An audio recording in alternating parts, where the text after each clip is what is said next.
అందరికీ వందనాలు. కొంచెం శ్రద్ధగా దేవుని మాట వినడానికి ప్రయత్నిద్దాము.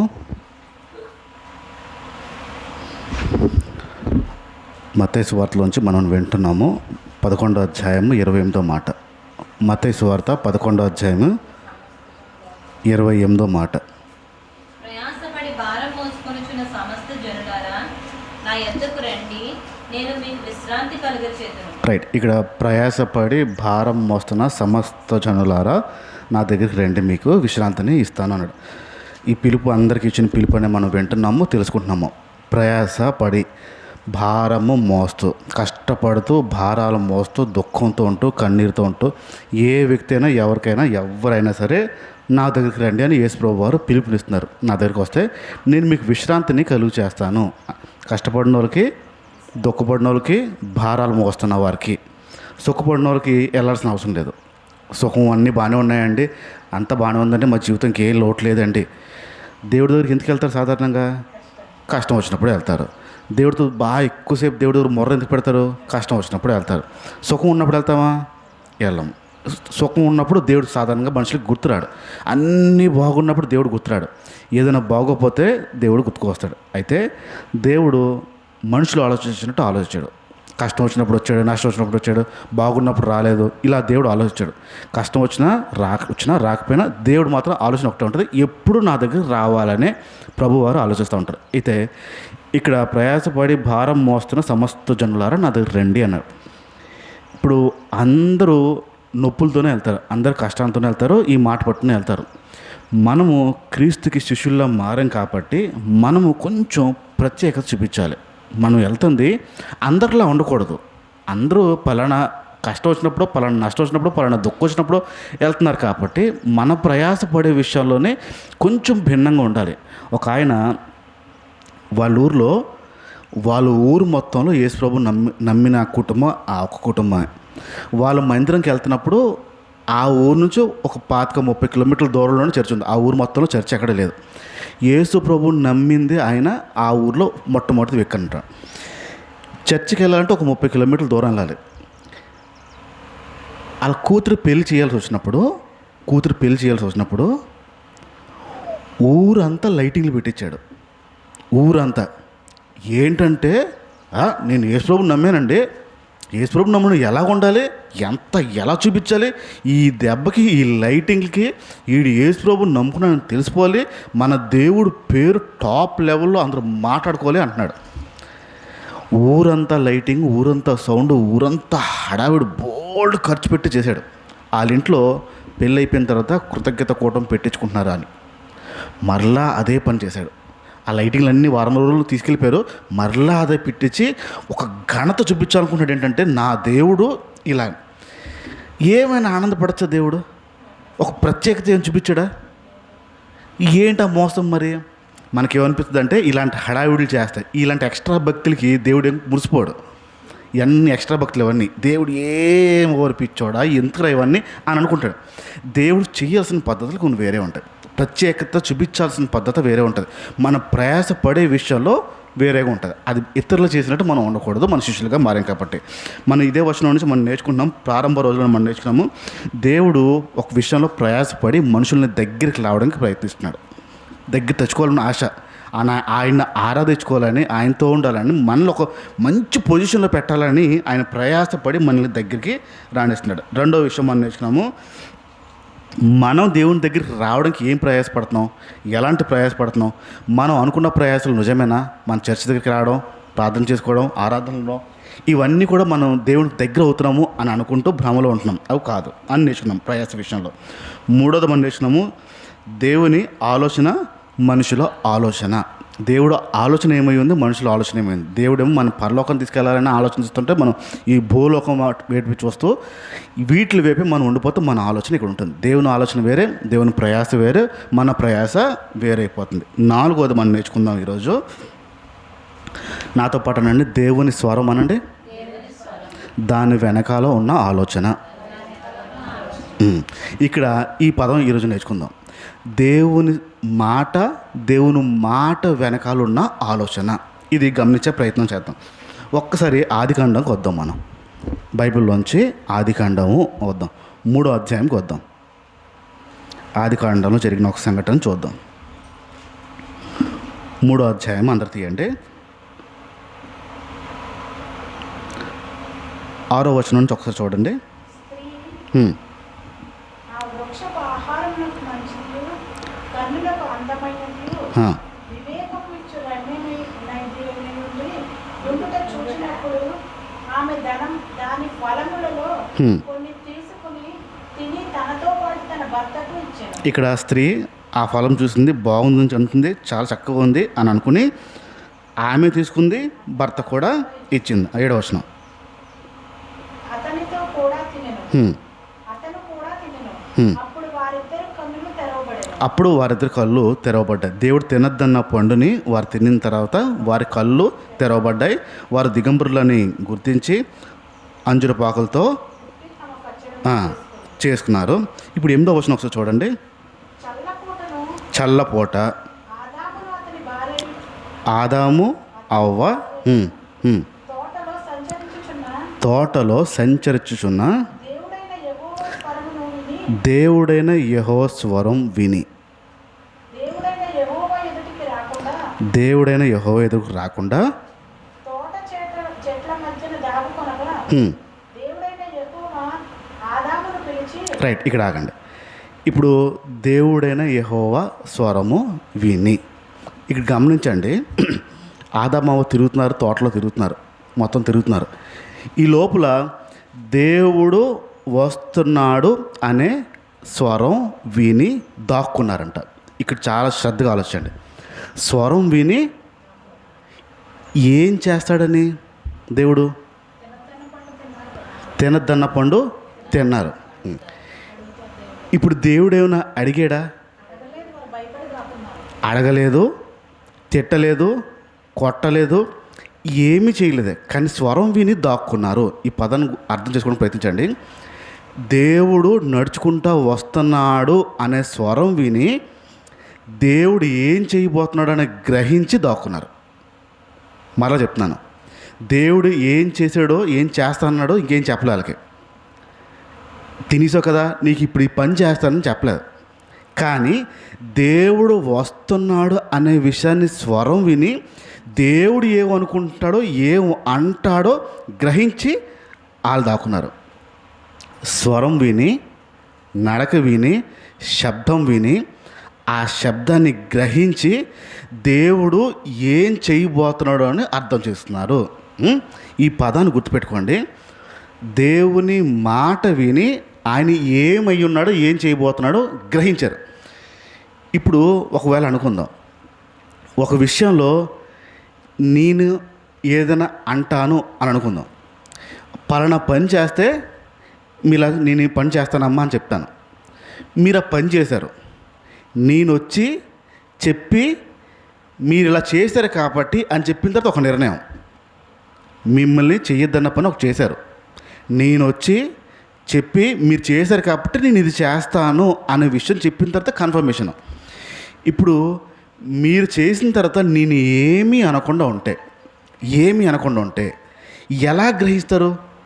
నేను మళ్ళీ చెప్తున్నాను మీకు అర్థం అవడానికి. ఇప్పుడు కొన్ని విషయాలు ఇక్కడ నేను మిమ్మల్ని ఇలా చెయ్యాలి అని మీకు నేను వచ్చిన దగ్గర నుంచి కొన్ని విషయాలు లెక్కేసుకుందాం. మీరు ఇలా చెయ్యాలి అనే విషయాలు చెప్పాను. నేను అన్నీ చేశారా? కొన్నే చేశారా? కొన్నే కదా. కొన్ని మీకు నచ్చనివి మీరు అవ్వదన్నవి మీరు చేయలేదు. ఇప్పుడు నేనేం అడిగానా? అడగలేదు. మీరేమో అర్థం చేసుకున్నారా ఇలా అంటాడేమో అని? నేను చెప్పింది చేయలే కాబట్టి ఇలా అంటాడేమో అని మీరేమో అర్థం చేసుకున్నారా? చేసుకోలేదు. మీకు చెయ్యాలనిపించలేదు, చేయలేదు, అంతే. ఇప్పుడు ఇక్కడ ఆదాము అవ్వ దగ్గర కూడాను దేవుడు చెప్పాడు తినద్దన్నాడు. కానీ దేవుడు వస్తున్నాడు ఆ శబ్దం విని దేవుడు ఏం చేయబోతున్నాడో గ్రహించారు వీళ్ళు. ఈ పదాన్ని గుర్తుపెట్టుకోండి. దేవుని మాట విని దేవుని ఉద్దేశం ఏంటో అర్థం చేసుకోవాలి. నేను ఇది చెప్పాలని ప్రయత్నిస్తున్నాను. దేవుని మాట విని దేవుని ఉద్దేశం ఏంటో అర్థం చేసుకోవడానికి ప్రయత్నించాలి. మీకు ఇంకా అర్థం అవ్వడానికి చెప్తాను నేను. మీ వదినో అక్కో చెల్లో ఎవరో ఉన్నారు, మీ వాళ్ళు ఎవరో ఫోన్ చేశారు. అక్క బావ వస్తున్నాడే, బావ ఏదో అర్జెంట్ డబ్బులు కావాలంట, ముందు మా ఇంటికి వచ్చాడు, నాకెక్కడున్నాయి డబ్బులు, ఇప్పుడు మొన్న పట్టుబడి పెట్టాను మొత్తం అంతా, ఇప్పుడు ఏం లేవు, అది ఉన్నాయి, ఇవన్నీ కొంచెం కొంచెం చదువుతున్నాను, నా దగ్గర లేవు అని చెప్పి నేను పంపించేశాను, నీ దగ్గరికి వస్తాడక్క అని ఒక వార్త, గాలి సమాచారం, ఒక ముందుగా ఒక హెచ్చరిక మీ చెల్లో అప్ప ఎవరో ఇచ్చేసారు వార్త. ఆ బావగారు వచ్చేసారు, మీ ఇంటికి తలుపు కొట్టి అని వచ్చేసారు, తలుపు కొట్టి వచ్చారు, మీతో మాట్లాడుతున్నారు, బాగున్నారా, అన్నీ బాగానే ఉన్నాయా, కానీ ఎంతైనా నువ్వు మంచిదానివే, నీలాంటి వాళ్ళని చూడలేదు అని మిమ్మల్ని పొగుడుతున్నారు. నీలాంటి వాళ్ళు ఉండాలి, అసలు నీకు సహాయం చేసే గుణం చాలా ఎక్కువ అని వాళ్ళు మాట్లాడుతున్నారు. వాళ్ళు ఏం మాట్లాడుతున్నారు, దాని వెనకాల ఉద్దేశం మీకు తెలుసా తెలియదు? అప్పుడు ఏంటో ఉద్దేశం? పొగిడి అడుగుతారు. ఇప్పుడు డబ్బులు మిమ్మల్ని అడగలేదు ఆయన, కానీ మీరు పొగడత బట్టి, ఆ మాట బట్టి మీరు ఎలా గ్రహించారు కదా? ఇప్పుడు మాట బట్టి ఆ మనిషి ఏమనుకుంటున్నాడో మీరు గ్రహించారు. ఇప్పుడు దేవుని మాట బట్టి ఎప్పుడైనా దేవుని ఉద్దేశం ఏంటో గమనించారా? దేవుని మాట బట్టి, దేవుని స్వరాన్ని బట్టి, మాట స్వరం ఈ రెండింటికి కొంచెం చిన్న చిన్న తేడా ఉంటుందంటే, ఇప్పుడు మాట అనుకోండి, ఇప్పుడు మీరు మాట్లాడుతున్నారు కాబట్టి మాట, స్వరం అనే పదం వచ్చినప్పుడేమో మన లోపల నుంచి వచ్చే వాయిస్. ఎలాగంటే ఇప్పుడు ఎవరైనా సంగీతం పాడేవాళ్ళు, సంగీతంలో ఉన్నవాళ్ళు, సంగీతం నేర్చుకునే వాళ్ళు పాడుతున్నారు అనుకోండి, సంగీతం తాలూకా గురువు గారు ఉన్నారు అనుకోండి, మనం అందరూ పాట వింటే అటు స్వరం వింటాడు, ఆ మాస్టరు స్వరం వింటాడు, ఎలా పాడుతున్నారో, ఎందుకు పాడుతున్నారో, ఎక్కడ తప్పు ఉందో, ఏది తప్పు ఉందో స్వరాన్ని గుర్తిస్తాడు అతను. మనం పాట వింటాం. ఇప్పుడు దేవుని మాట వినడం వేరు, దేవుని మాట వెనకాల ఉన్న ఉద్దేశము వేరు. ఇప్పుడు మాట వినడం వచ్చింది కానీ ఉద్దేశం తెలుసుకోవడం రాలేదు. దేవుని మాట వినడం వేరు, ఉద్దేశం ఈ స్వరం గుర్తించడం. ఆదమవ్వ దేవుని స్వరాన్ని విని భయపట్టేసుకున్నారు వాళ్ళు. మేము చేసాం కాబట్టి ఆయన ఏదో చేస్తాడు, ఏదో అంటాడు, అడుగుతాడు, ప్రశ్నిస్తాడు, ఆయన హృదయం లోపల ఏముందో ఆ స్వరాన్ని బట్టి అర్థం చేస్తున్నారు, స్వరాన్ని బట్టి. ఇప్పుడు దేవుని మాట బట్టి మనం అర్థం చేసుకుంటామా, చేసుకోమా, అసలు ఎలా మనం ఉంటున్నామో, ఏ ఉద్దేశంలో ఉంటున్నాం, ఆయన పడుతున్న ప్రయాసకి మనం పడుతున్న ఆలోచనలకి భిన్నంగా ఉందా లేదో మనం ఆలోచిద్దాం. మనం ప్రారంభంగా మనం నేర్చుకునే విషయాల్లో మనందరికీ ఒక అలవాటు ఏంటంటే దేవుని మాట వినడం. చర్చికి ఎందుకు వెళ్తున్నాం అని అడిగారు అనుకోండి, ఏం చెప్తారు కదా? దేవుని వాక్యం, దేవుని మాట వినడానికి వెళ్తున్నాం అని చెప్తున్నారు. దేవుడు మాట్లాడుతున్నాడా, ఒక మనిషి మాట్లాడుతున్నాడా? మనుష్య రూపంలో దేవుడు మాట్లాడు. బైబిల్ ఏం చెప్పింది అలాగా మనుష్య రూపంలో దేవుడు మాట్లాడుతున్నాడే కాదు, మనిషే మాట్లాడుతున్నాడు.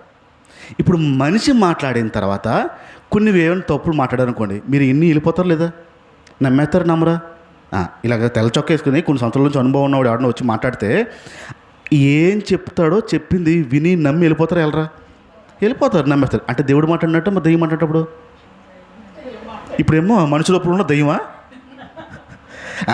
ఇప్పుడు చూడండి, మనకున్న ప్రధానమైన బలహీనత ఏంటంటే దేవుని మాట వినడానికి వెళ్తున్నాం అంటాం. దేవుని మాట వినడానికి వెళ్తున్నప్పుడు ఇప్పుడు నేను ఏం మాట్లాడుతున్నానో ఇది మాట. ఇప్పుడు నా మాట మీకు వినిపిస్తుంది, నేను మాట్లాడుతున్న మాట మీకు వినిపిస్తుంది. నేను మాట్లాడుతున్న మాట వెనక దేవుని స్వరం ఏం మాట్లాడుతుంది ఇది పట్టుకోవాలి. నేను మాట్లాడేది నేను మాట, నేనేదో ధ్యానించుకుంటూ, నేనేదో వింటూ, నేను విన్న విషయాల్ని, నేను నేర్చుకుంటున్న విషయాల్ని, గ్రహిస్తున్న విషయాలు మీకు ఎలా చెప్పాలో నేను ఆ విషయాలు చెప్తున్నాను. ఈ చెప్పిన మాట వెనకాల మీతో దేవుడు మాట్లాడాలి. మళ్ళీ చెప్తున్నాను, ఇది నా మాట. ఆదామవ్వ దగ్గర స్వరం విన్నాడు, శబ్దం విన్నాడు, శబ్దం విని దేవుని హృదయం ఏంటో ఆలోచించాడు. ఇప్పుడు ఇక్కడ మాట వస్తున్నప్పుడు ఈ మాట విని దేవుని ఉద్దేశం ఏంటో అర్థం చేసుకోవాలి, తెలుసుకునే ప్రయత్నం చేయాలి. మనం చేసే పని నేను మాట్లాడాను కదా, మీరు విన్నారు కదా, అదే దేవుడి మాటని పట్టుకుని వెళ్ళిపోవడం కాదు. మరలా చెప్తున్నాను, నేను ఏది మాట్లాడుతున్నానో అది పట్టుకుని ఇది దేవుని మాట అని పట్టుకుని వెళ్ళిపోవడమే కాదు, ఈ మాట వెనకాల దేవుని ఉద్దేశం ఏముందో అది కూడా గమనించాలి. ఈ ఉద్దేశం గమనించే విషయంలో ఎంతమంది ఉంటారో అంతమందికి భిన్నంగా వినిపిస్తుంది వాక్యం. ఎంతమంది దేవుని మాట వింటూ ఉంటారో అంతమందికి భిన్నంగా వినిపిస్తుంది మాట. నేను చెప్పింది ఒకటి, మీకు అర్థమైంది ఇంకోటి ఉంటుంది. మీ అందరిది ఒకటి అవ్వదు, వేరు వేరు అవుతుంది అన్నీ. ఇప్పుడు దేవుని స్వరాన్ని గుర్తించడం రావాలి. నేను మాట్లాడిన తర్వాత ఈ మాట బట్టి ఏంటి మాట్లాడుతున్నాడు దేవుడు నాతో, ఏం తెలియపరచాలనుకుంటున్నాడు నాతో దేవుడు, ఇది గనక గమనించకపోతే ఏళ్ళ తరబడి వింటాం తప్ప ఆయన ఉద్దేశం ఏంటో గమనించలేము, తెలుసుకోలేము, ప్రయత్నం కూడా చేయము. రెండో పని ఏం చేస్తామంటే, ఈ దేవుని స్వరం వినే ప్రయత్నంలో, దేవుని స్వరం దేవుని మాట అనుకుంటూ ఉండే ప్రయత్నంలోనే మనకి అందుబాటులో ఫోన్లో బాగా దొరుకుతాయి వాక్యాలు. ఫోన్లోని యూట్యూబ్లోని చాలా ఎక్కువగా తరచుగా మీకు దొరికేస్తూ ఉంటాయి. పూర్వపు దినాల్లో ఈ యూట్యూబ్లో ఎక్కువ వాక్యాలు దొరికేవి కాదు, కానీ ఈ రోజుల్లో మీకు వద్దన్న వాక్యాలు మీకు బోల్డ్ కుప్పలుగా వచ్చేస్తాయి. ఏ అంశం కావాలంటే ఆ అంశం, దేని గురించి మాట్లాడంటే దాని గురించి ప్రతిదీ మీకు యూట్యూబ్లో దొరికిపోద్ది. ఆదివారం శుక్రవారం ఇక్కడ వినింది కాకుండా మనకు కొన్ని అలవాట్లు ఉంటాయి, ఇంకేదైనా ఆన్లైన్లో విందాం, ఇంకేదైనా యూట్యూబ్లో విందాం అనే ఆలోచన ఉంటుంది. ఇప్పుడు ఆలోచించండి, ఆదివారం శుక్రవారం దేవుని మాట వినిన తర్వాత యూట్యూబ్లో కూడా దేవుని మాటే వింటారా? దేవుని మాటే వినడానికి ప్రయత్నిస్తాం. ఇందులో కొన్ని పనులు ఏంటంటే, వింటున్నాము అనే విషయంలోనే పలానా వ్యక్తి బాగా చెప్తాడే అని ఒక భావం ఉంటుంది. యూట్యూబ్లోనే పలానా పాస్టర్ గారు అయితే బాగా చెప్తారే అని ఒక అభిప్రాయం ఉంటుంది. బాగా చెప్తారా, బాగా దేవుడి మీతో మాట్లాడుతున్నాడా? ఏంటి మన భ్రమ ఇప్పుడు? ఆదామేమో స్వరం విని దేవుని ఉద్దేశం గ్రహించారు, హృదయంలో ఉన్న ఉద్దేశాన్ని. ఇప్పుడు మనము దేవుని మాట వింటున్నాము అనుకుని యూట్యూబ్లో కొందరు మనకు ఉంటారు ఫ్యాన్లు, వారిది వినడానికి ఇష్టపడతాం. ఏంటంటే బాగా చెప్తారు.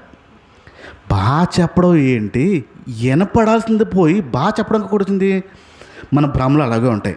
దేవుని మాట వింటున్నాము అనుకుంటూ చక్కగా బోల్డ్ ప్రసంగాలు యూట్యూబ్లో వింటూ బాగా చెప్తున్నారు. ఇంకొక భ్రమ ఏమంటే, ఈ పాస్టర్కి అయితే పాటలు బాగా పాడతారే, భలే పాడతారు, మధ్యలో పాట పాడతారు వాకింగ్ చెప్తూ, ఆ పాట కోసమైనా వినాలి. దేనికోసం? దేవుడు ఏం మాట్లాడుతున్నాడు అది కాదు, దేవుడు నాతో ప్రత్యేకంగా ఏం మాట్లాడుతున్నాడు అది కాదు, పాట కోసం వినాలి.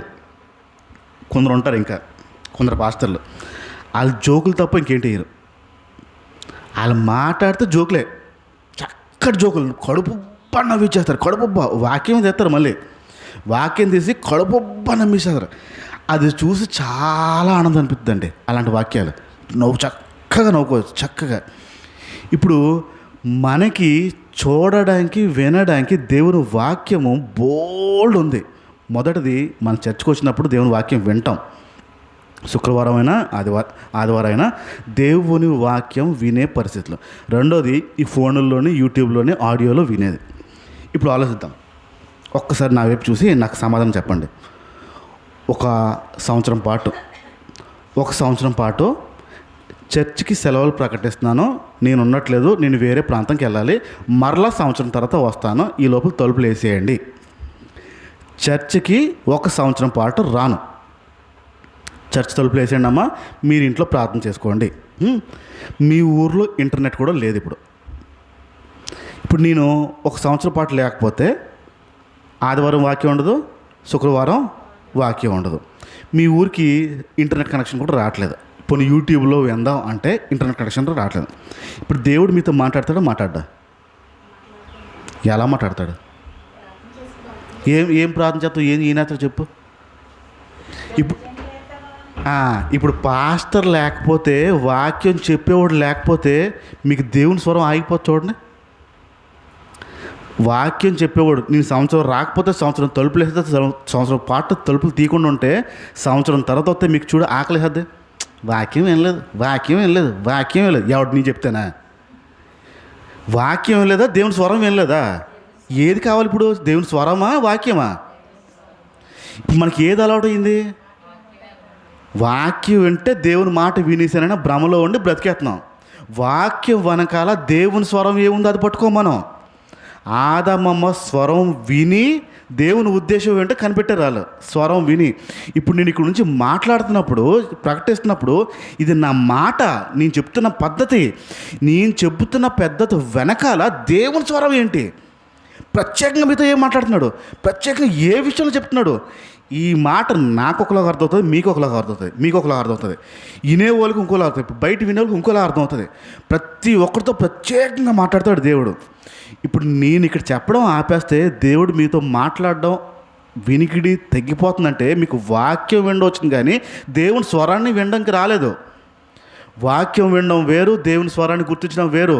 వాక్యం వినడం వేరు, దేవుని స్వరాన్ని, దేవుని ఆలోచన గుర్తించడం వేరు. వాక్యము వెనకాల దేవుని ఆలోచన ఉంటుంది. ఇది పట్టుకోవడం రాకపోతే ఏళ్ళ తరబడి వాక్యమే వింటాం, దేవుని ఉద్దేశం గమనించాం. దేవుని ఉద్దేశం గమనించడం వేరు. ప్రతిసారి వాక్యం అయిపోయిన తర్వాత మా పాస్టర్ గారు అందరినీ, కుర్రోళ్ళందరినీ కూడగొలిపి అడుగుతారు, ఎరా ఏం అర్థమైంది అని. చెప్పింది ఒకటి, 10 మంది ఉంటే 10 మంది సమాధానాలు వేరు వేరు చెప్తారు. ఒక్కొక్కడికి ఒక్కొక్కలా అర్థమవుతుంది. ఇప్పుడు చెప్పిన మాట ఒకటైతే ఇంకోటి అర్థం ఎలా అవుతుంది? దేవుడు ప్రత్యేకంగా ఆ వ్యక్తితో మాట్లాడుతున్నాడు ఆ విషయంలో. ఇప్పుడు మనకి స్వరం వినడం రాకపోతే ఆ స్వరం వినడం రాకపోతే నేను ఏం మాట చెప్పినా ఆ మాట మీదే మీరు ఉంటారు. దాని వెనకాల ఉన్న స్వరాన్ని గుర్తుపట్టడం రావాలి. మొన్న శుక్రవారం, ఆదివారం రోజుని రాత్రి ప్రార్థనకి ఎందుకు రావట్లేదని కొంచెం నెమ్మది మాట్లాడండి, గట్టి మాట్లాడండి. రాత్రుల్లో పురుషులు ప్రార్థనకి ఎందుకు రావట్లేదని నెమ్మదిగా మాట్లాడానా? పదాలు అలాంటి పదాలు వాడాను. మీరు వచ్చినా రాపిన దమ్ముడి లాభం లేదన్నా నాకు అన్నాను లేదా? అది చిన్న పదం పెద్ద పదం. అది శనివారం ప్రార్థనకి మీరు వచ్చినా రాకపోయినా నాకు దమ్మిడి లాభం లేదని ధైర్యంగా నేను మాట్లాడానంటే చిన్న పదం పెద్ద పదమా? ఆ వయసులో ఏంటి అక్కడ కూర్చున్న వాళ్ళవి. ఇప్పుడు నేను ఆ గట్టిగా ఆ పదాలు, బరువైన పదాలు పెట్టి వాడాను. కోపం రాలేదు వాళ్ళకి. కోపం ఎందుకు రాలేదంటే నేను ఏ ఉద్దేశంతో చెప్తున్నా నాకు గ్రహించారు. నేను నా హృదయం, నా మాట ఏదైనా, నా చెప్పిన భావం ఏంటో ఆ విషయాన్ని గ్రహించారు. గ్రహించకపోయారు అనుకోండి, చిన్న పెద్ద చూడకుండా అంత మాట అంటాడా అని ఉంటుంది.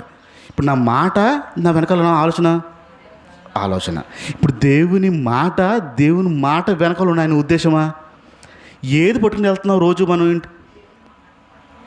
మాటను పట్టుకుని వెళ్ళిపోతున్నాం, కానీ ఆ మాట వెనకాల దేవుని ఉద్దేశం ఏంటో పట్టుకెళ్ళకపోతున్నాం. మాట వినడమే భక్తి అనుకుంటున్నాము, మాట వినడమే దేవుని స్వరం వినడం అనుకుంటున్నాం. కాదు, అది దేవుడు మాట్లాడుతున్నప్పుడు, దేవుడు వాక్యం చెప్తున్నప్పుడు, ఒక ప్రసంగికుడు మాట్లాడుతున్నప్పుడు మాట వెనకాల దేవుని ఉద్దేశాన్ని గమనించాలి. ప్రభువా నాతో ఏం మాట్లాడుతున్నాను ఉద్దేశాన్ని గమనించాలి, ప్రయత్నించాలి ఆ విషయంలో. రైట్. ఇక్కడ 2 విషయాలు మనం విన్నాము. దేవుని మాట ఒకవేళ చర్చ అనేది ఆపేస్తే, యూట్యూబ్ అనేది ఆగిపోతే, దేవుడు మాట్లాడడం కూడా మనతో ఆగిపోతుంది. అంటే దాని అర్థం ఏంటంటే దేవుని వాక్యం వినడం వచ్చింది, కానీ దేవుని స్వరాన్ని గ్రహించడం మనం ఇంకా రాలేదు. కొన్ని విషయాలు మనం నేర్చుకుందాం, దాన్ని బట్టి మన జీవితాన్ని సరిచేసిన ప్రయత్నం చేద్దాం. కీర్తన గ్రంథం వద్దాం ఒకసారి. కీర్తన 119, 119వ కీర్తన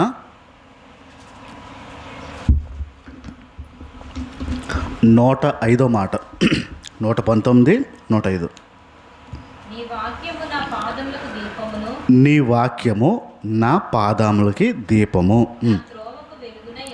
నా త్రోవకి వెలుగై ఉన్నది. అంతా చూసారు? అది దేవుని వాక్యం ఏంటంట? పాదములకు దీపము, త్రోవకి వెలుగు. దీపం ఏంటి, వెలుగు ఏంటి? ఇందుకు 2 సార్లు ఎందుకు రాయాల్సి వచ్చింది? మళ్ళీ చూడండి, అది నీ వాక్యము పాదాలకు దీపం అంట. ఇప్పుడు త్రోవకి వెలుగు. పాదాలకు దీపం ఏంటి, త్రోవకు వెలుగు ఏంటి? ఏం చెప్పాలనుకుంటున్నాడు? దీపం వెలుగు వేరు వేరా? మరి ఏంటి 2 సార్లు రాశాడు ఒకటైతే? ఏదో ఉంది దాంట్లో, ఏదో అర్థం ఉంది. ఒకసారి నీ ఫోన్లో లైట్ లైట్ అని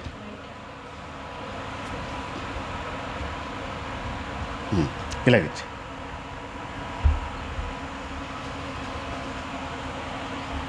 ఇప్పుడు ఇక్కడ నా దగ్గర ఈ ఫోన్ ఉంది. ఈ ఫోన్ ఉంది. మీకు లైట్ ఏం కనిపిస్తుందా? కనపట్లే. ఇప్పుడు ఇప్పుడు ఏంటంటే నేను ఆపాలంటే ఆపేసుకోవచ్చు, వేయాలంటే వేసుకోవచ్చు. ఇప్పుడు మళ్ళీ వాక్యం తీయండి. అది నీ వాక్యము నా పాదాలకి దీపము. ఇక్కడ చూడండి, ఇప్పుడు నా వైపు ఇది దీపం. ఇది దీపం. దీపం ఇంకా వెలుగు లేదు, నేను వెలుగేస్తేనే వస్తుంది. వాక్యము దీపము, నా పాదాల దగ్గర ఉన్న దీపము. ఇప్పుడు నేను నడుస్తున్నప్పుడు ఇది వేస్తేనే వెలుగు వచ్చేది, లేకపోతే దీపమే. దీపంలో కిరసనాలు ఉంటేనే, ఒత్తుంటేనే, మంట వెలిగిస్తేనే వెలుగు వస్తుంది, లేకపోతే అదే అర్థం. దీపముకున్న వెలుగు. ఇప్పుడు మీ దగ్గర మీ పాదాలకి దీపాలు ఉన్నాయి. వాక్యము అనే దీపం ఉంది. వెలిగిస్తావా వెలిగించవా అనేది చూసుకోవాల్సిందే. వెలిగిస్తామా వెలిగించమా అనేది చూడాలి.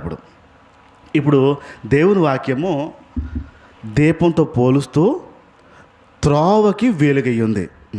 ఇప్పుడు ఏ వాక్యం అయితే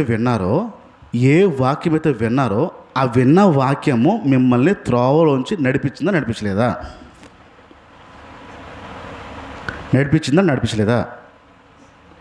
ఎక్కడ నడిపించింది? ఎన్నిసార్లు నడిపించింది? ఏ విషయాలు నడిపించింది? ఎలాంటి విషయాలు నడిపించింది? దేవుని వాక్యము పాదాలకి దీపమయ్యి ఉంది, అది వెలుగయ్యి ఉంది మన దారికి, మనం నడిచే దారికి. వింటున్న వాక్యము ఎప్పుడైనా ఒకసారి యెషయా గ్రంథం కొద్దాం. యెషయా గ్రంథము 30 అధ్యాయము. యెషయా గ్రంథం 30 అధ్యాయము 21 మాట. యెషయా 30:21. యెషయా 30:21. కుడితట్టైనను కుడితట్టైను ఎడతంటైను తిరిగినను ఇదే దారి, దీంట్లో నడవండి అని నీ వెనకాల నుంచి ఒక శబ్దము వినపడుతుంది. చెవులోకి వినపడుతుందంట.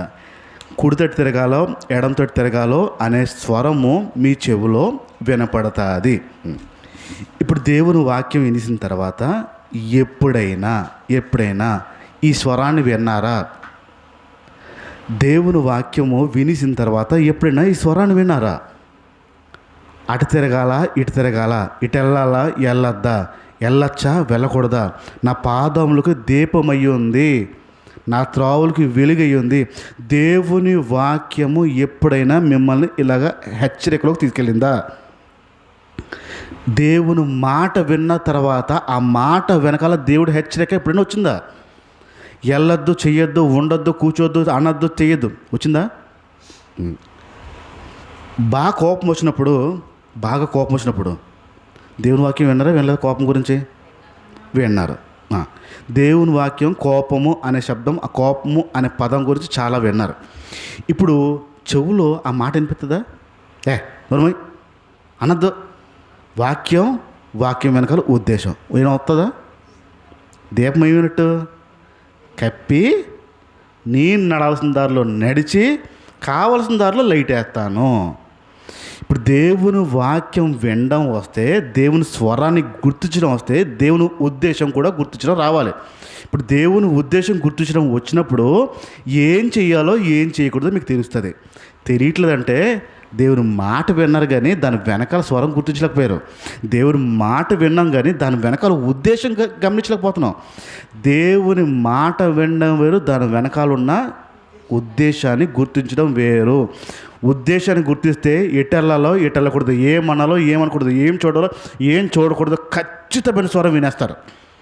మీ ఆ దేవుని హృదయాన్ని పట్టుకోవడం వస్తే మీరు ఏం చెయ్యాలో ఏం చేయకూడదో స్వరం ఖచ్చితంగా వినిపిస్తుంది దేవుని మాట వింటే. రెండో విషయంకి వస్తున్నాను. హెబ్రీల్ రాసిన పత్రిక 4వ అధ్యాయము, హెబ్రీ 4:12 మాట. ఎందుకనగా హ్మ్.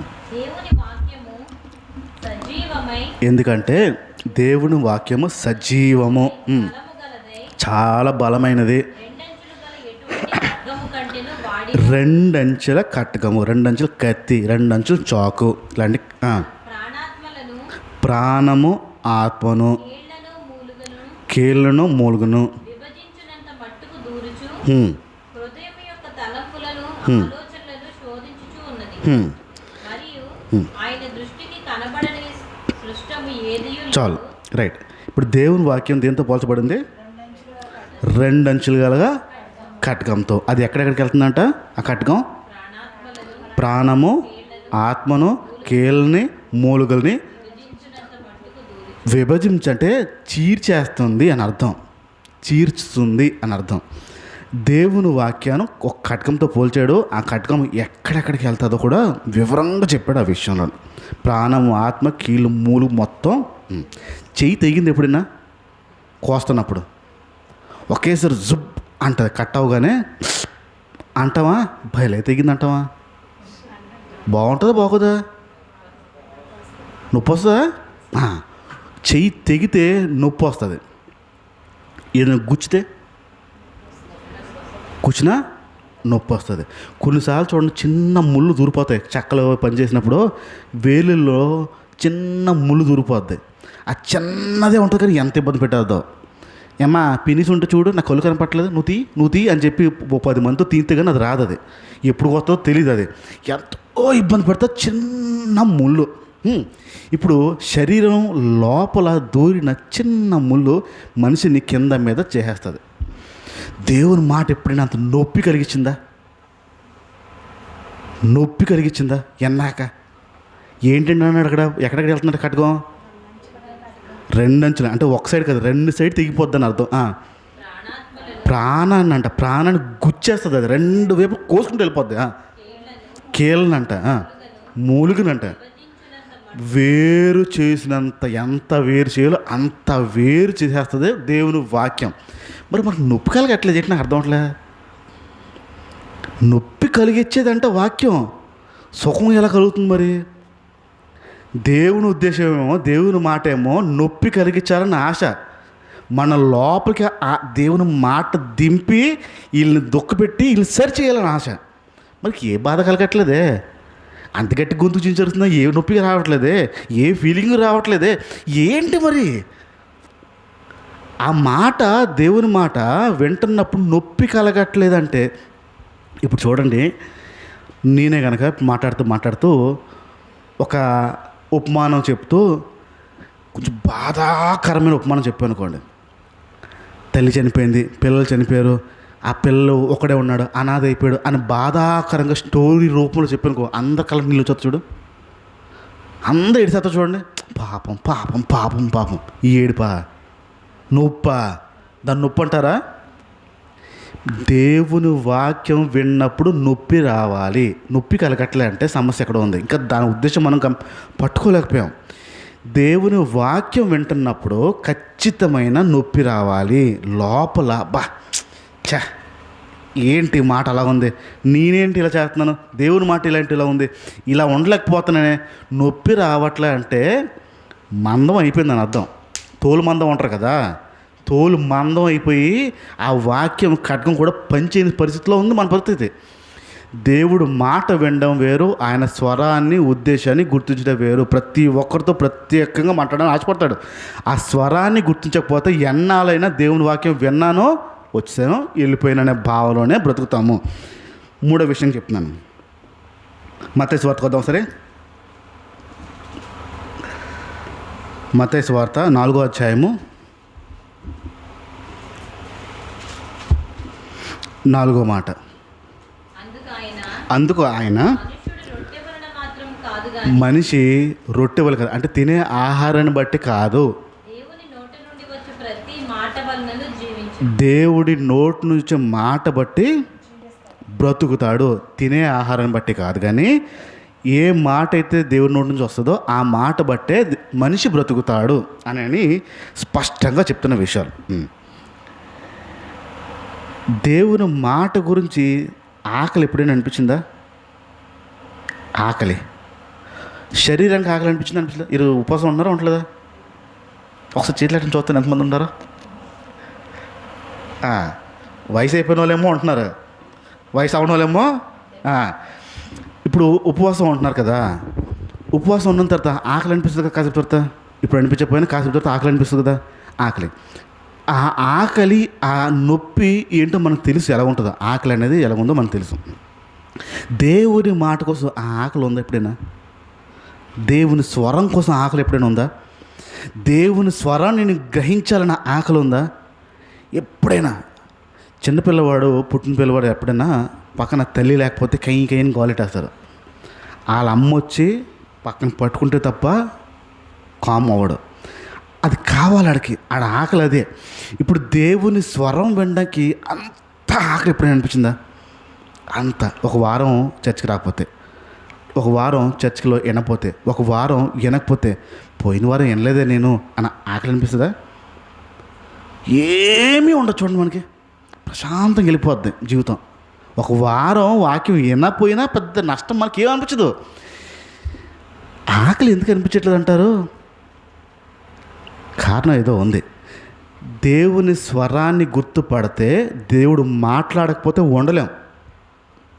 దేవుని ఉద్దేశాన్ని పట్టడం వస్తే దేవుడు మాట్లాడకపోతే ఉండలేం. అందుకే ఆ భక్తుడు రాశాడు, ఆయన మాట్లాడకపోతే ఒకరోజు ఒక క్షణంగా అయిపోతుంది. నేసంగా రాసినప్పుడు, నీవు మాట్లాడిన రోజున ఒక క్షణం ఒక యుగంలో అయిపోతుంది, నా కళ్ళుకి నిద్ర కరువు అయిపోయింది అంటాడు ఆ భక్తుడు రాస్తూ. దేవుని స్వరం వెనక ఒక క్షణం ఒక యుగంగా మారిపోయింది అంటాడు. మాట్లాడిన రోజున కళ్ళుకి నిద్ర కరువు అయిపోయింది అంటున్నాడు. ఆ పాటలో రాశాడు. అంటే ఏంటి ఆకలి? ఒక్కరోజు మాట్లాడకపోతే ఆయన నిద్ర పట్టలేదని ఆ అనుభవం రాశాడు ఆయన. ఆ రోజు దేవుడు మాట్లాడలేదు, ఆ మాట్లాడకపోతే నాకు నిద్ర పట్టలేదు ప్రభు అని అది పాటల రూపంలోకి రాస్తాడు. ఎంత ఆకలి ఉంటుంది దేవుడు నాతో మాట్లాడాలని. ఉందా మనకి? ఉందా? దేవుని స్వరం, ఈ మాట వినడం వేరు, ఆయన స్వరాన్ని గుర్తించడం వేరు. ఈ మాటే, నేను మాట్లాడుతున్న మాట మీకు చెప్పే ప్రయత్నమే. దీని వెనకాల దేవుని ఉద్దేశం, దేవుని ఆలోచన గమనించడం రాకపోతే ఏళ్ల తరబడి వాక్యం వింటా ఉంటాం తప్ప దేవుని ఉద్దేశం గమనించలేని పరిస్థితిలో ఉంటాం. ఇంకొంచెం ముందుకెళ్తాను నేను. యోహాను సువార్తకు వద్దాం. ఇప్పుడు ఇక్కడ నుంచి కొంచెం మారుస్తూ ఉంటాను, మీరు ఆ విషయాన్ని పట్టుకోవడానికి ప్రయత్నించండి. యోహాను సువార్త 10వ అధ్యాయం.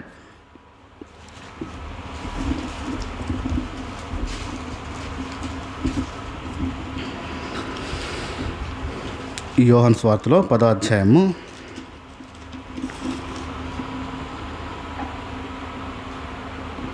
ఇక్కడ 1 నుంచి ఒకసారి చూడండి, స్పీడ్ చదవండి. అది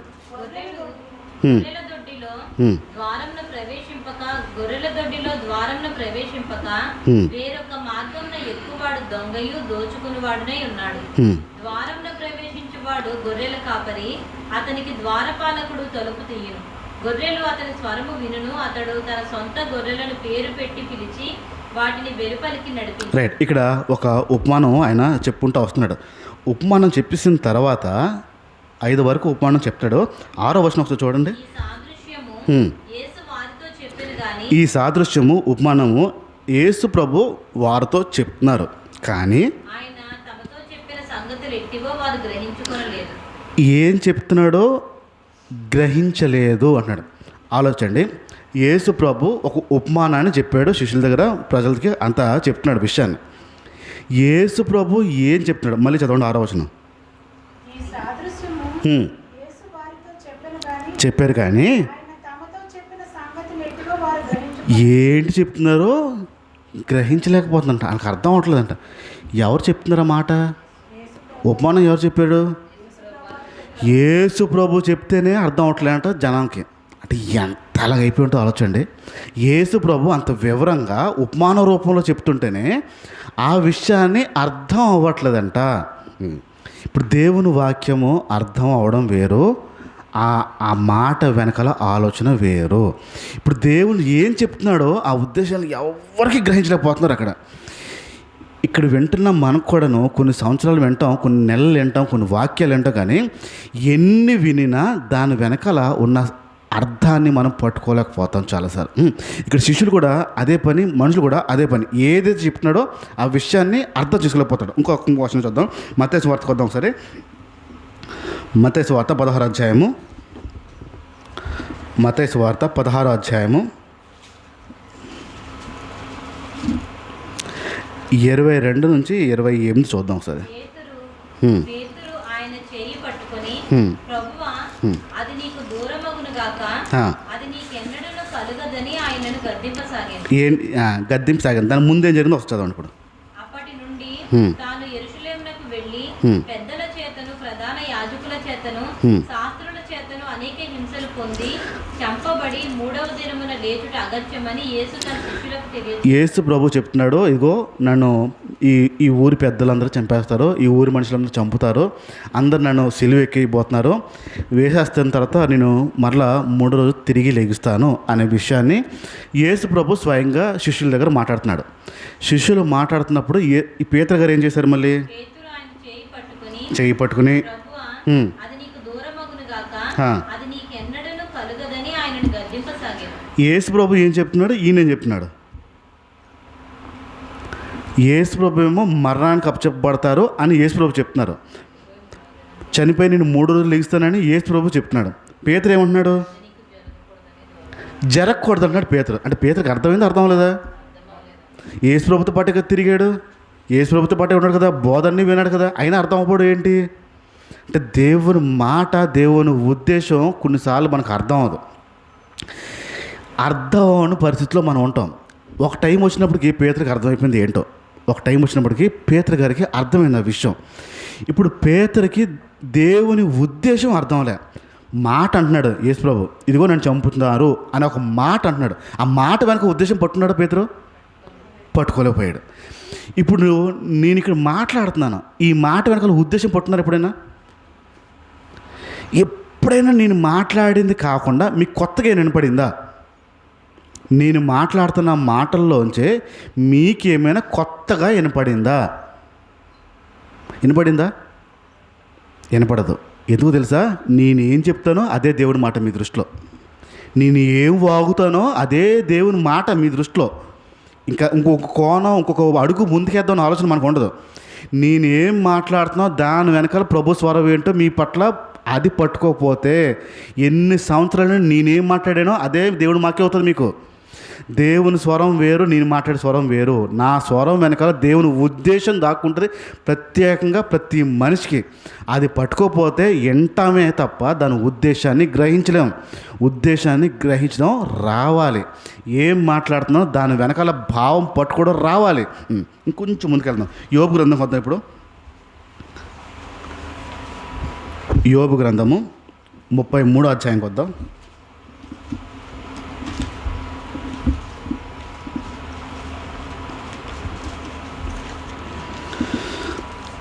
యోబు 33లోని 13వ మాట ఒకసారి చూడండి. దేని గూర్చియు ఆయన ప్రత్యుత్తరం ఇయ్యడు. దేవుడు నరుల శక్తికి మించినవాడు. దేవుడు మనుషుల శక్తి కంటే చాలా మించినవాడు. నీవేళ ఆయనతో పోరాడుదువు. దేవుడు ఒక్కమారే పలుకును, 2 మారులు పలుకును, అయితే మనుషులు అది కనిపెట్టరు. దేవుడు ఇప్పుడు మళ్ళీ చదవండి. అది దేవుడు ఒక్కమారే పలుకును, దేవుడు ఒకసారి పలుకుతాడు, 2 మారులు పలుకును, రెండోసారి కూడా పలుకుతాడు, మనుషులు అది కనిపెట్టరు. అయితే మనుషులు దాన్ని కనిపెట్టరు, అంటే గ్రహించరు. ఇప్పుడు దేవుడు మాట్లాడుతున్నప్పుడు అంట మనుషులు గ్రహించారు అన్నాడు. ఎందుకు గ్రహించరు? దేనికోసం గ్రహించరు? ఇంటి పక్కన, మా ఇంటి పక్క ఇప్పుడు ఉంటున్న ఇంటి పక్కన వాళ్ళకి ఆవులు ఉన్నాయి. మా అమ్మగారి తాతగారికి ఆవులు ఉన్నాయి. ఆ తాతగారు ఎప్పుడైతే ఆయన లోన వేసుకుని కర్రని వచ్చి ఇంటి దగ్గర ఆపుతాడో ఎన్ని ఆవులు ఉన్నాయి అన్ని ఆవులు అరవడం ప్రారంభిస్తాయి. అప్పుడు వరకు మౌనంగా ఉండి అలా నవ్వులుకుంటూ ఏదో ప్రార్థన చేసుకుంటూ తీసుకుంటూ ఉంటాయి. ఏమీ అనం. ఎప్పుడైతే ఆ తాతగారు బండి సౌండ్ ఎంటాదో అన్ని ఆవులు లేచిపోయి అరుస్తూ ఉంటాయి. సౌండ్ని మా యజమాని వచ్చాడు, ఇప్పుడు నాకు గడ్డేస్తాడు. యజమాను వచ్చాడనే శబ్దము, యజమాని వస్తే నా ఆకలి తీస్తాడనే గ్రహింపు ఒక పశువుకు ఉంది. ఇప్పుడు దేవుని స్వరం, దాని వెనకాల ఉద్దేశం ఏంటో మనిషికి కనపడలేకపోతున్నాడంట. ఒకసారి చెప్తాడంట, రెండుసార్లు చెప్తాడంట, అయినా సరే కూడా వినలేకపోతున్నాడంట. ఇప్పుడు దేవుని మాట వెనకాల దేవుని ఉద్దేశం ఉంటుంది. ఆ ఉద్దేశం పట్టుకెళ్ళకపోతే ఏళ్ళ తరబడి వింటూ ఉంటాం. ఇంకా అక్కడ కిందకి రమ్మా, వచనం 15వ వచనం. దేవుడు ఒక్కమారే పలుకును, ఒకసారి పలుకుతాడు, రెండు మారులు రెండుసార్లు పలుకుతాడు, అయితే మనుషులు అయినా సరే మనుషులు వినలేరు. మంచము మీద కునుకు సమయమున నిద్రపోతున్న టైంలో, గాఢ నిద్ర పట్టినప్పుడు, బాగా మొత్తం నిద్ర పట్టినప్పుడు, కలలో రాత్రి కలుగు స్వప్నములలో, కళల్లోని రాత్రి కలుగు స్వప్నములలో హ్మ్, నరులు గర్విష్ఠులు కాకుండా చేయి. ఇక్కడ నుంచి గమనించండి. కళల్లోని నరులు గర్విష్ఠులు కాకుండా ఉండడానికి తాము తలచిన కార్యము హ్మ్, వారు మానుకొన చేయనట్లు, హ్మ్, కోతికి పోకుండా వారిని కాపాడినట్లు, హ్మ్, కత్తి వలన నశింపకుండా వారి ప్రాణము తప్పించుకున్నట్లు హ్మ్. ఆయన వారి చెవులు తెరవ చేయును. ఆగండి, ఇక్కడ నేను అర్థం చేయడం చెప్పేస్తున్నాను, మీరు తర్వాత మళ్ళీ చూసుకోండి. దేవుడు ఒకసారి పిలుస్తాడంట, మళ్ళీ పిలుస్తాడంట, కానీ సరే గ్రహించట్లేదంట. మరలా మాట్లాడతాడంట. నిద్రపోతున్నప్పుడు కళల్లోని, దర్శనాల్లోని రకరకాలుగా మాట్లాడతాడంట దేవుడు. మాట్లాడుతూ ఎందుకు మాట్లాడతాడో చెప్తున్నాడు. కింద చూడు మళ్ళీ. అది నరులు గర్విష్ఠులు గర్విష్ఠులు కాకుండా ఉండడానికి, తాము తలచిన కార్యములు వారు మానుకొని చేయట్లేదని, ఏదైతే దిక్కుమాల పని చేస్తున్నామో అది చేయకుండా ఉండడం కోసం.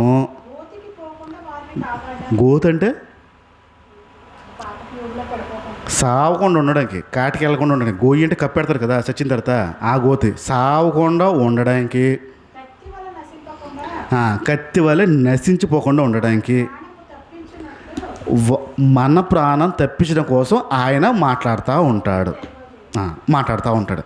ఇప్పుడు దేవుడు మాట్లాడుతున్నప్పుడు ఇవన్నీ వస్తాయి మనకి, ఇవన్నీ గుర్తుకొస్తాయి మనకి. ఎందుకు గుర్తురాదు మరి? ఆయన ఉద్దేశం ఏంటి? ఇప్పుడు ఆయన ఎందుకు మాట్లాడుతూ ఉంటున్నాడు? సావకుండా ఉండడానికి, గోతులోకి వెళ్ళకుండా ఉండడానికి, పాపం చేయకుండా ఉండడం కోసం, కత్తి చేత నశించిపోకుండా ఉండడం కోసం ఆయన ఒకసారి, రెండుసార్లు, మూడుసార్లు కాకుండా కళ్ళల్లోని దర్శనాలు మాట్లాడుతూ ఉంటున్నట్ట. ఆయన ఉద్దేశం ఏంటి? ఇప్పుడు ఎందుకు మాట్లాడుతున్నాడు? ఆయన ఉద్దేశం ఒకటి. మనం ఏ ఉద్దేశం తింటున్నాం అసలు వినపట్లే మనకి. నేనేం మాట్లాడుతున్నాడో, నేను ఇక్కడ మనిషిగా నేను ఏం చెప్తున్నానో వింటున్నారు తప్ప నా మాట వెనకాల దేవుని ఉద్దేశాన్ని కనిపెట్టలేకపోతున్నారు. దేవుని స్వరం ఒకసారి మాట్లాడుతుంది, రెండుసార్లు మాట్లాడుతుంది, మళ్ళీ కళ్ళలో దర్శనాల్లో కూడా మాట్లాడుతూ ఉంటుంది.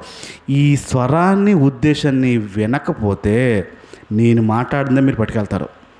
నేను మాట్లాడింది పట్టుకెళ్తే మీకు ఏ ఉపయోగం రాదు, ఉపయోగం లేదు. దేవుడు మీతో మాట్లాడాలి, దేవుని స్వరం మీతో మాట్లాడాలి. నేను చెప్పిన తర్వాత, నేను చెప్పిన దాంట్లో మీకు దేవుని స్వరాన్ని, దేవుని ఉద్దేశాన్ని గమనించాలి. మాట విన్నాక, అబ్బా ప్రభా ఇందుకు నాకు ఈరోజు కూర్చోబెట్టావా, ఈ విషయం చెప్పడానికి నాకు కూర్చోబెట్టావా, ఈ విషయం తెలియపరచడానికి నన్ను కూర్చోబెట్టావా, చక్కగా మాట్లాడావు ప్రభా, మంచిగా మాట్లాడావు ప్రభా, చాలా సంతోషం ప్రభా అని నీ లోపల ఆ నెమ్మది రావాలి. నేను మాట్లాడే మాటలు రావు. మీరు దేవుని స్వరం విని దేవుని స్వరాన్ని గ్రహిస్తేనే వస్తాయి. నేనేం మాట్లాడుతాను దాని వెనకాల దేవుని స్వరాన్ని గ్రహించడం రావాలి. ఆఖరికి ఒక వచనం తెద్దాం. యెషయా గ్రంథము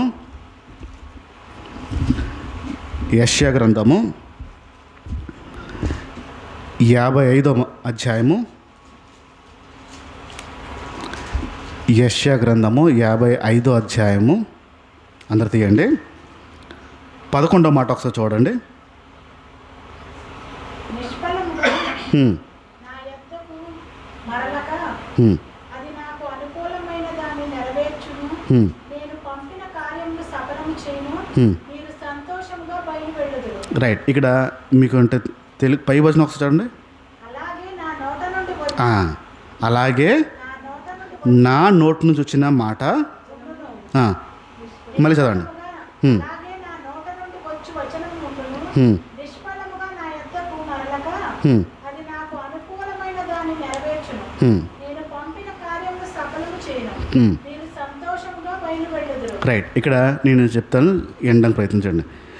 దేవుడి నోటి నుంచి వచ్చిన మాట అంట దేవుని నోటి నుంచి. ఆ పై వచనం 10వ వచనం కూడా చదవండి సరే. వర్షము వర్షమును వర్షము హిమమును హిమము అంటే మంచు, వర్షము మంచు ఆకాశము నుండి వచ్చి ఆకాశం నుంచి వచ్చి అక్కడికి ఎలాగూ మరలక అక్కడ మరలి ఎలా తిరిగి వెళ్ళకుండా ఉంటుందో భూమిని తడిపి ఖచ్చితంగా భూమిని తడిపే విత్తువానికి విత్తనమును ఆ, భుజించువానికి ఆహారమును హ్మ్. కలుగుటకై అది చిగిర్చి వర్ధిల్లినట్లు చేయును. ఆకాశపు వర్షము పైనుంచి పడిన తర్వాత భూమిని తాకకుండా ఎలా తిరిగి వెళ్ళకుండా ఉంటుందో ఖచ్చితంగా భూమిని తాకే మరలా తిరిగి వెళ్తుంది అని చెప్తూ అలాగే నా నోట అలానే నా నోటి నుంచి వచ్చిన మాట హ్మ్, నిష్ఫలముగా నా యొద్దకు మరలక హ్మ్. అది నాకు అనుకూలమైన దాన్ని నెరవేర్చును. రైట్, ఇక్కడ నేను చెప్తున్నాను వినండి. వర్షపు చొక్క గురించి ఎలాగైతే మాట్లాడాడో అది వచ్చి దాన్ని నెరవేర్చి వెళ్తుంది. ఏ ఉద్దేశంతో వచ్చిందో ఆ ఉద్దేశాన్ని నెరవేర్చి వెళ్తుంది, మరలా తిరిగి వెళ్తుంది వర్షపు చొక్క. అలాగే దేవుని మాట కూడా అంట వచ్చి దేవుని ఉద్దేశాన్ని నెరవేర్చి వెళ్తుందంట. ఇప్పుడు నా నా నా వైపు చూసి చెప్పండి, ఏ మాట అయితే మీరు వింటున్నారో ఆ ఉద్దేశం నెరవేరుస్తుందా? బైబిల్ చెప్తుంది వర్షపు చొక్క ఎలాగైతే వచ్చి తడిపి మరలా వెళ్తుందో ఆ ఉద్దేశం నెరవేరుస్తుందో దేవుడి నోటి నుంచి వచ్చే మాట కూడా అంట మనుషుల దగ్గరకు వచ్చి ఆ ఉద్దేశాన్ని నెరవేర్చి వెళ్తుంది.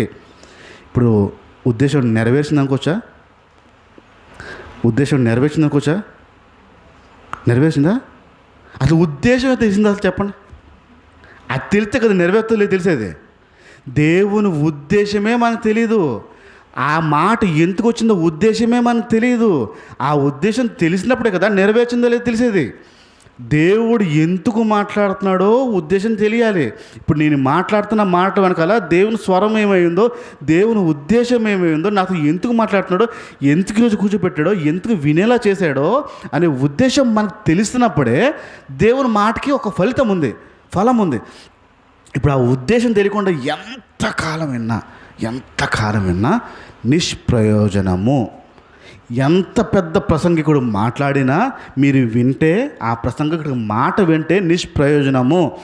ఎంత చిన్నవాడు మాట్లాడినా ఆ మాట వెనకాల దేవుని ఉద్దేశం గమనించారా? అది కొండంత బలం. అది మీ బ్రతుకును మారుస్తుంది. అది మాట్లాడే వ్యక్తి పాటలు విని వెళ్ళిపోయి దేవుని మాట అంటే భ్రమలో బ్రతకద్దు. మాట వెనకాల ఆయన స్వరం ఉద్దేశం ఒకటి ఉంటుంది. ఆ ఉద్దేశాన్ని పట్టుకోవాలి. అది ప్రతిసారి ప్రభువా నాతో ఏం మాట్లాడుతుందో, ఎందుకు మాట్లాడుతుందో, ఎందుకు తెలియపరచో అని తపన, ఆకలి, దృక్పథం లేకపోతే దేవుడి మీతో మాట్లాడడం. ఎందుకు మాట్లాడుతున్నావో. ఇప్పుడు ఒకవేళ ఒక విషయంలో మిమ్మల్ని ఎవరైనా మాట అన్నారు అనుకోండి, మీరు ఏమీ చేయకుండా ఒక మాట అంటే ఎందుకు నన్ను అలా అన్నావు అని అడగాలనిపిస్తుందా? నేను ఏం చేయలే కదా, ఎందుకు అలా అన్నావు, అంత పెద్ద మాట ఎందుకు అన్నావు అడగాలనిపిస్తుందా? ఒక మాట విన్న తర్వాత ఎందుకు చేసావు, ఎందుకు అన్నావు అని మీ లోపల వస్తుంది. మరి ఒక స్వరం విన్న తర్వాత నాతో ఎందుకు మాట్లాడుతున్నావు, ఏ విషయంలో మాట్లాడుతున్నావు, ఏ ఉద్దేశంతో మాట్లాడుతున్నావు, ఏ దృక్పథంతో మాట్లాడుతున్నావు అని ఎందుకు అడగను ప్రభుని? మనకు ఉద్దేశం ఏంటంటే వీడు మాట్లాడతాడు, ఈయన వెళ్ళిపోదాము. దీని వెనకాల స్వరం ఉంది, ఆ స్వరం గుర్తించాలి. ఈ మాట వెనకాల ఒక ఉద్దేశం ఉంది, ఆ ఉద్దేశాన్ని గ్రహించాలి.